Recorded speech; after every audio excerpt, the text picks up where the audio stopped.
ایران اسرائیل کی جنگ بندی، اس حوالے سے جنگ میں اسرائیل کا کیا نقصان ہوا اور پاکستان نے کیا سفارتی کردار ادا کیا، اس پر بات کرتے ہیں سابق سیکریٹری خارجہ جوہر سلیم کے ساتھ اس وقت ہمارے نمائندے ذیشان یوسف زئی موجود ہیں۔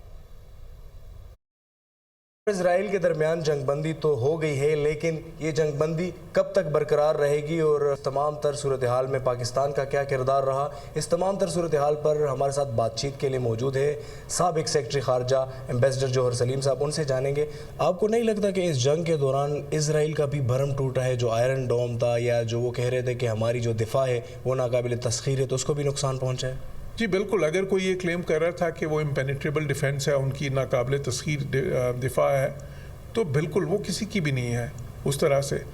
وہ جو ان کا سسٹم تھا 3 Laird Iron Dome, David sling, پھر اس میں ایرو میزلز تھے، پھر اس کے بعد پیٹریٹس کی بیٹریز بھی ان کے پاس ہیں،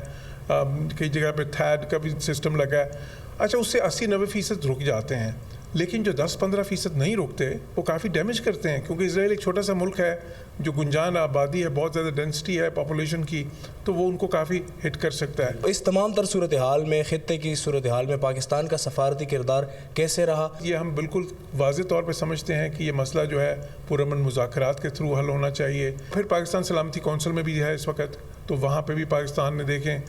وہ ان کا بہت زیادہ وہاں پہ جو ڈسکشن کرانے میں، بعد میں پھر چائنا اور رشیا کے ساتھ مل کے، اور اگر اسے شاید زیادہ چلتا تو بات ریزولوشنز کی طرف جاتی، تو پاکستان کا بہت ایکٹیو رول وہاں پہ بھی رہا۔